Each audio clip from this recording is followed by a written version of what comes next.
Okay, guys, we're going to pick up where we left off last time. And so that was where Melody was in the music classroom.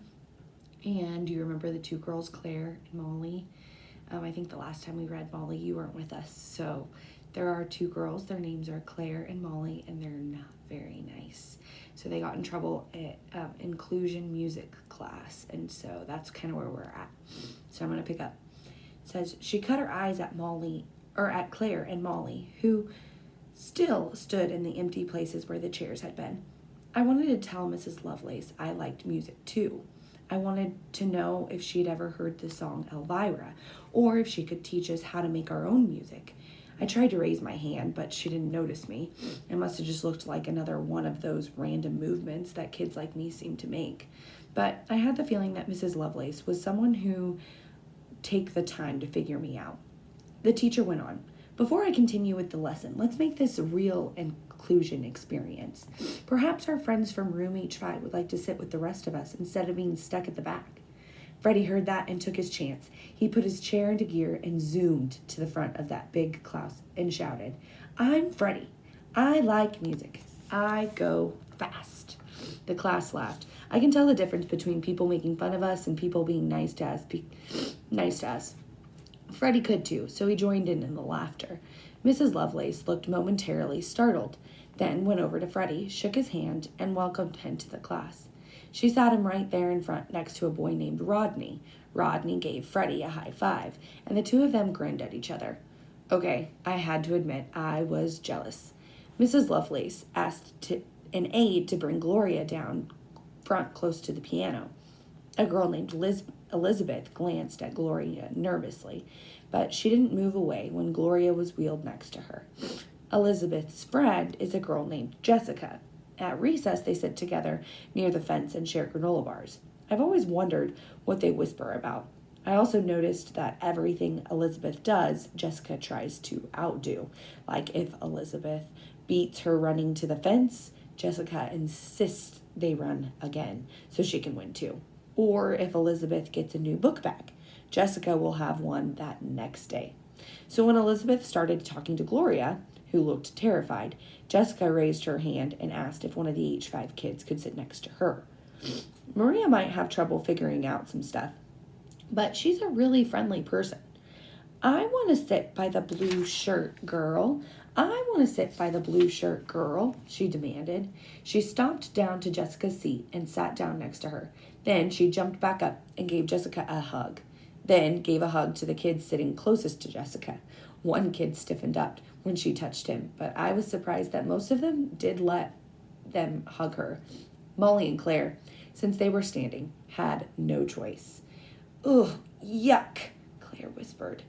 Cooties, Molly whispered back. Mrs. Lovelace raised an eyebrow, then cleared her throat. It seems you two like to stand. You'll continue to do the rest of this week. Oh, man, this sucks, I heard Claire say. Molly had sense enough to say nothing. Maria didn't notice. She even kissed Claire on the cheek. That was funny. Willie ended up next to a large, friendly boy named Connor. Ashley and Carl were absent that day, so that left me sitting at the back of the classroom by myself. The room got really quiet. I suddenly felt cold, like the air conditioning had been cranked up real high, and I got goosebumps. The teacher looked around the room, expectation on her face, I guess hoping that somebody would volunteer to take me. At that moment, I would have given anything to be back in our bluebird room instead of sitting there with 30 kids staring at me. Finally, a girl got up out of her seat and walked over to my chair. She squatted down and looked at me directly in the face. Then she smiled. It was a girl with long hair who had frowned at her friends for laughing. I'm Rose, she said in her soft voice. I smiled back, and I tried really hard not to kick or grunt or make a noise that would scare her away. I held my breath and thought about calm, quiet things like ocean waves, and it worked.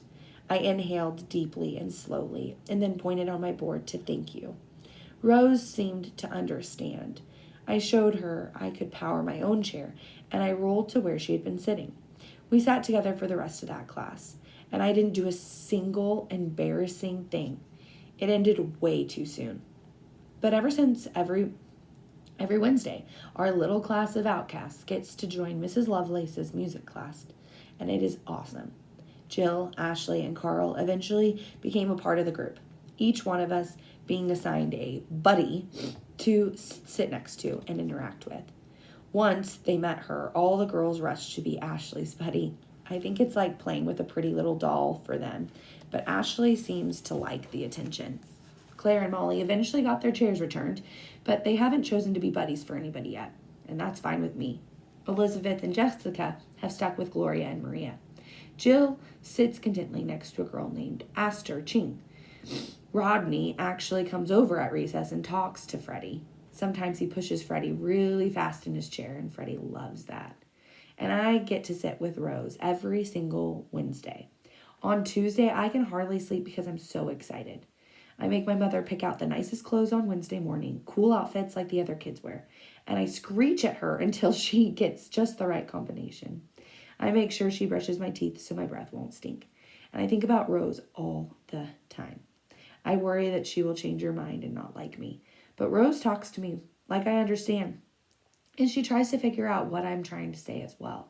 One day, I pointed to new and then shoes and nice on my communication board, and then down to her feet to let her know that I had noticed that she got new sneakers and that I liked them. And at first she seemed surprised that I could do this, especially since it's sometimes takes me a long time to get my thoughts make sense using my board. One day I pointed to music and bad and stinky, and then I started laughing. Rose didn't get it at first, so I pointed to the words again and then pointed to Mrs. Lovelace, who was playing some kind of jazz music on the CD player.